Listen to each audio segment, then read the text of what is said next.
Hey there, welcome to our AP Legal Zone podcast, brought to you by AP Lawyers. We are your top fix for all weekly law updates, including family, immigration, wills, and estates law.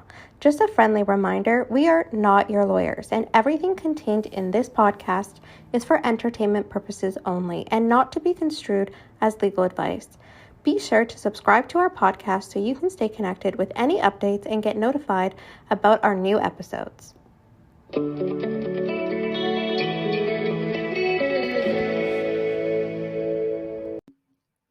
Hello, I'm Angela Princewell. And I'm Shireen Abdi. Welcome. And today we will be talking to you about the date of separation. Yes, and we're going back to the basics. So in this episode, yes, we understand we're on episode 3, but we've kind of had a consideration that, maybe we should go back to the fundamentals.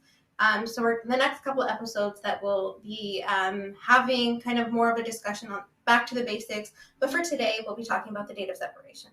Yeah, so the date of separation is very important because it's the start of everything, right? It sounds counterintuitive that we're having this conversation because of course you're separated. That's why you're or someone that's about to be separated. That's why you're listening to this podcast.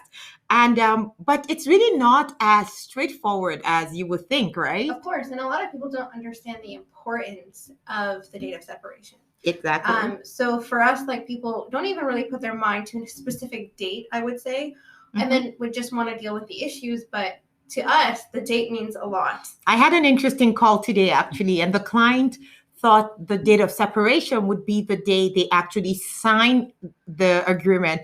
I mean, it seems, for me, I've actually heard this a few times. They're like, yeah, we'll just make the date of separation the day we sign the separation agreement.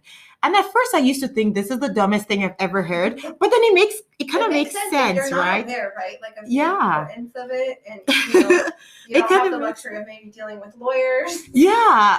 But yeah, no, the more common misconception that I have when people come and meet with me are that they have to be physically separated. Yeah. To be separated. Yep.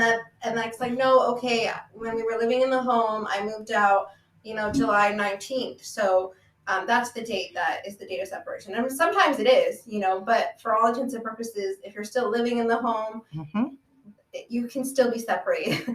You can still be separated, but living separate and apart. In the home, yeah.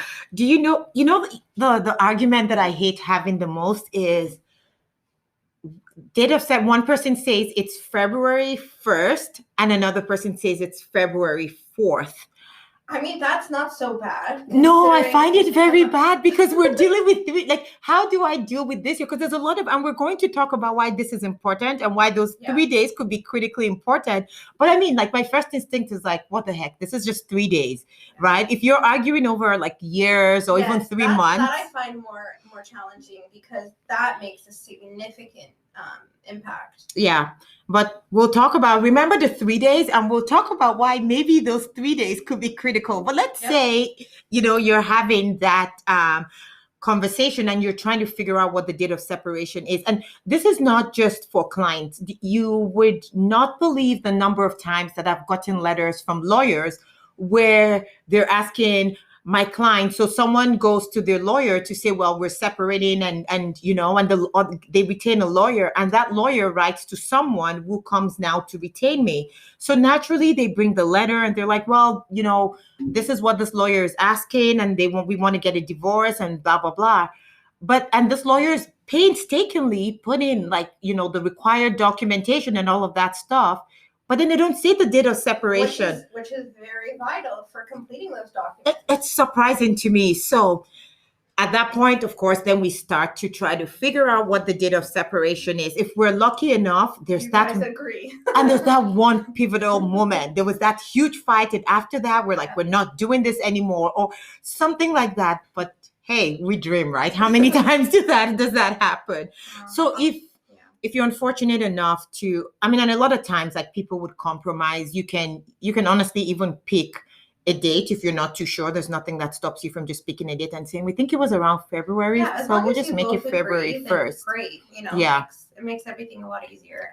But do they always? No, I've actually had this issue twice this week alone. So it's very important. I think people were surprised by why it's so important. And Yes. We'll talk about that, of course. Yeah. So if you're in that argument over what the date of separation is, these are the factors that we kind of go over with our clients, and this is basically from the case law.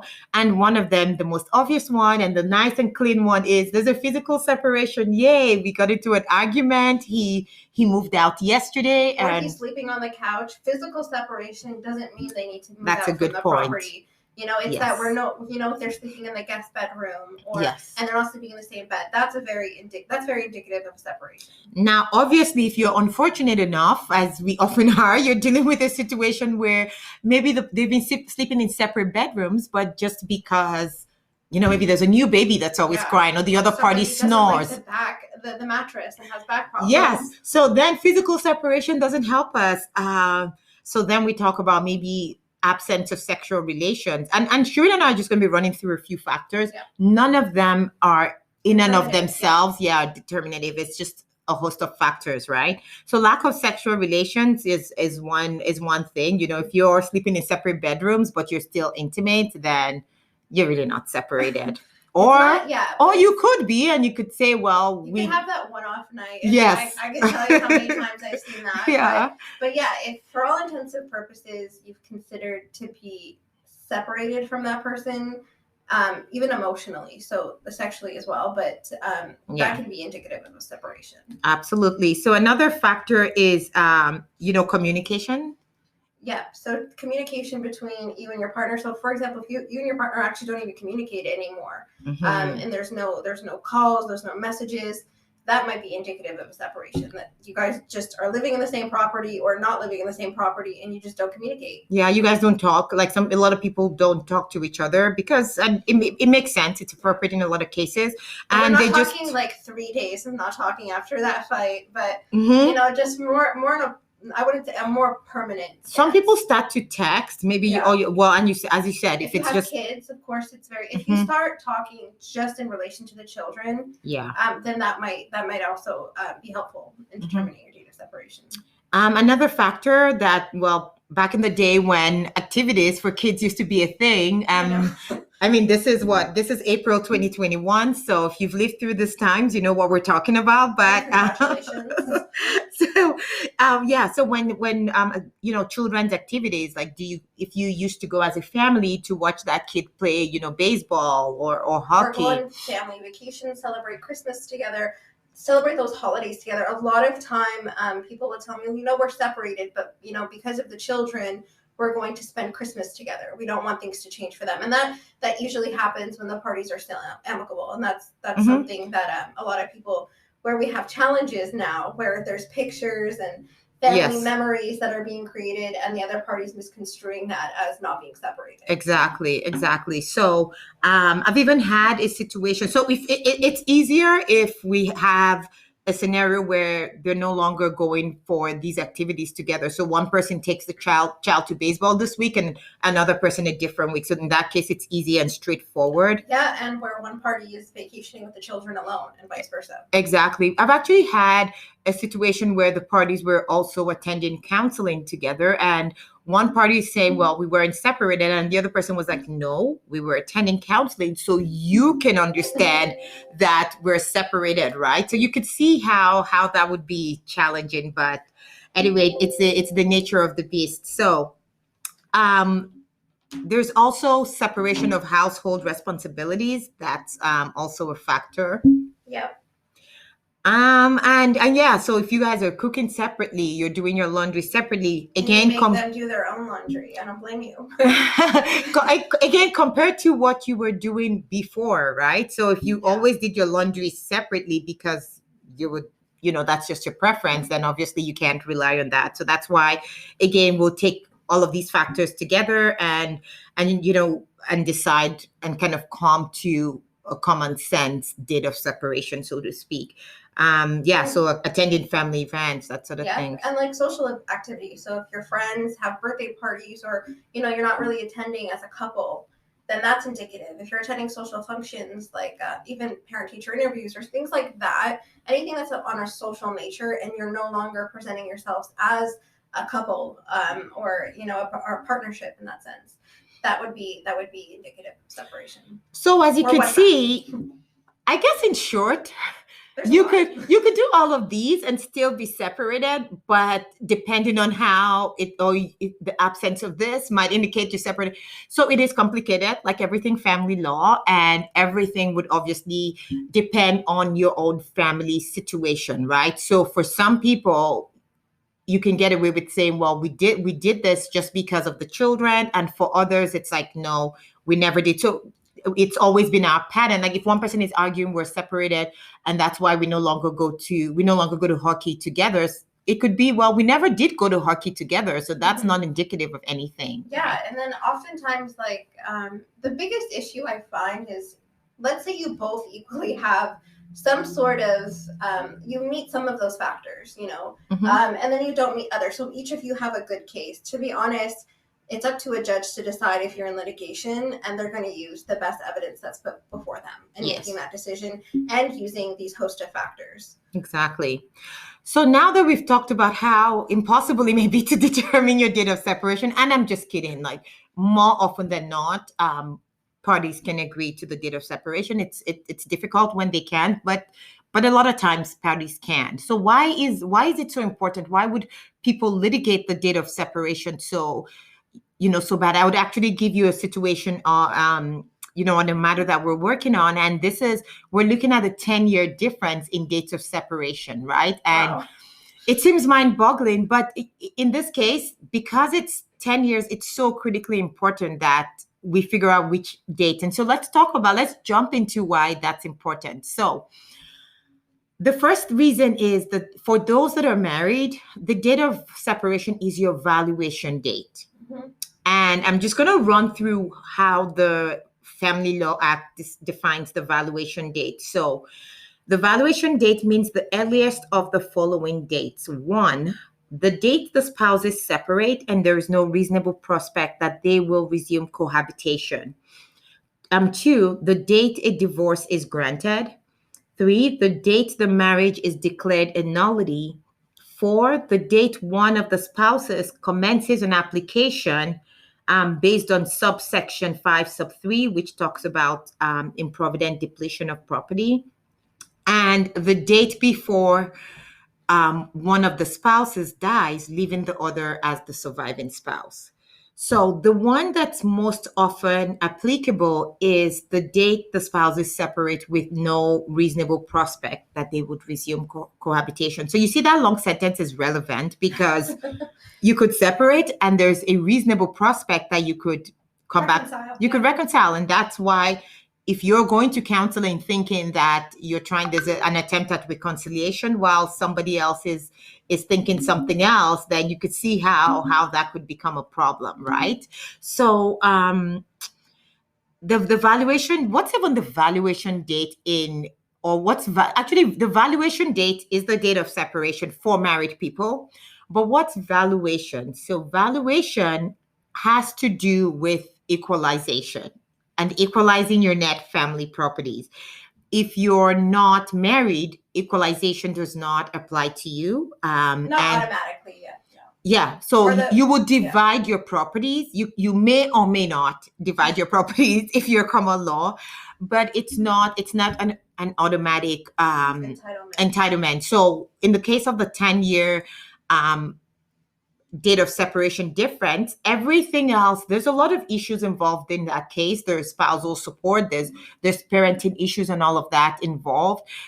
But the date of separation, we had to put everything else on pause to have a trial on the date of separation issue, because how do we divide these people's properties, right? For most people, what they have today is not the same as they had, 10 years ago. I mean, and that's ultimately one of the reasons why it's so important that we have a date evaluation or really date of separation, so that we can determine the valuation date that we'll be using to equalize your net family property. Yeah. And remember that difference with the 3 days that I spoke about? It can make a big difference. It can. So what if, remember that for equalization purposes, you're only entitled to what the other side, to a division or an equalization of your net family properties up until the date of separation, the valuation date. Mm-hmm. So, if I win the lottery on February 1st, then and the date of separation is February 3rd, you could see how annoying that would be, right? So you must have the most lucky and unlucky fortune there. Exactly. So that 3 days could be, it could be critical because somebody may have, drawn huge sum of money out of your joint account. So sometimes the easy way for lawyers or for anybody might be to say, well, it's just 3 days, it doesn't matter. But sometimes we want to look at the numbers. Yeah, because sometimes people have, maybe a spouse or a partner's actually gone ahead and understood why the date of separation is correct, and maybe withdrew $40,000 from, a savings account that you didn't know existed, or you did know existed, but you didn't realize the value was so low. Exactly. And that's $40,000 less that gets calculated in equalization. Yes. So that's why, the date of separation is important, because that's the valuation date. And if it wasn't clear enough from the word itself, it's the date that we value all your assets and liabilities. Yep. So if you separated on February 1st and the other person had, $100,000 in their account on December 31st or $0, it really doesn't matter, except obviously there's something funny going on and we can claw that back in. But if all things are equal, none of that matters. Everything that matters is what happens on the date of separation. Yeah. Often, I think that's also a common misconception. We'll be talking about assets that people had 3 years prior to the date of separation. I'm like, but it doesn't really apply here. The saddest one is when people are thinking of the current values, right? Oh, and that's unfortunate. Yeah. Yes, because they're thinking, well, we had this, like we're married and we're not divorced yet. Like how, if he has an RSP and now it's grown by so much, why don't I get? Or the value of a property, the increase from the date of separation to today's date to the time that you're actually, settling the issues. Unfortunately, the today's value is not what you're getting unless you're joint on that property. I had the same conversation today as well. And I'm like, well, it's not a matrimonial home. It's even if it's a matrimonial home, it's still the date of valuation that matters. The relevant question there is, are you entitled to any of these properties? And unfortunately, my client wasn't entitled to these properties. So unfortunately, yes, we've waited. Yes, the real estate markets have gone up, but you requested that we wait until it goes up. It's, and it's sad. I feel her pain, right? Because she's watched it go up, but we can't, there's ways we can get around this. Don't get us wrong. Like if property values have increased, we can make trust claims. That's our job. We can figure it out. But for the most part, especially in this scenario where you requested the delay and now the value of the property has gone up and you are not entitled to that property, I actually had the exact opposite conversation with someone today. And the matrimonial home was solely owned by that person. And I was like, well, from the date of separation is the date that the value she's going to split with, or it's really going to be included in the equalization process. So it's not like she's going to get an equal division at the time that you sell the home, if you have to sell it. So it's very interesting. Yeah. And the other reason why the date of separation is important is for divorce purposes. And for lawyers, especially at our firm, I know that the divorce just seems like an administrative process to us. Like we're so focused on the real issues. We're concerned about the welfare of your children. We're concerned about how you're going to be fine financially. And I know that sometimes the closure that comes with divorce is such an afterthought for us. And that's because we know that after a year, you could get it. Like it's really not that big a deal. That's a common misconception. I think people come to us and they're like, I just want a divorce. And I'm like, there's so many other corollary issues, which would be the support, which would be the division of assets that comes before a divorce. And that's where the argument lies with those corollary issues, because with the divorce, if you can show that you've lived for separate for a year, and that's also unless you're bringing a claim. You could also bring a claim for adultery, divorce claim for adultery or cruelty. Yeah. So those you can actually they're a lot harder to kind of meet. But if most people actually just apply for a divorce based on the fact that they've been separated for a year with no prospect of reconciliation. Yeah. And a lot of people, who are separated now think that they're eligible to get a divorce. Yeah. And the common thing I have to say is, well, if you look at it from the court's perspective, there are so many circumstances which people actually do get back together. Mm-hmm. So this kind of, it kind of keeps a protection for parties who, separate so suddenly and then apply immediately for a divorce, and then they reconcile. That's a lot of administration. a lot of difficulties in correcting something like that. Absolutely. So I've come to understand that the divorce has emotional significance. Even though from a legal perspective, I mean, it is significant, obviously, for a lot of other issues. Especially if you want to get remarried. Yeah. So there's that, even the benefits, some benefits and things like that. Your divorce would affect it one way or the other.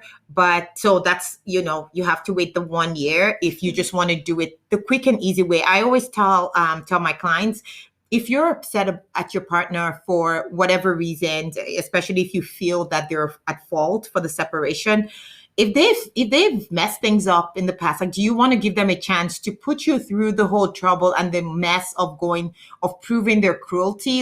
It's not, by the time we're done negotiating some of these issues, we might be almost close to the year, and you could just do it in a quick, inexpensive way. Yeah, emotionally I understand it.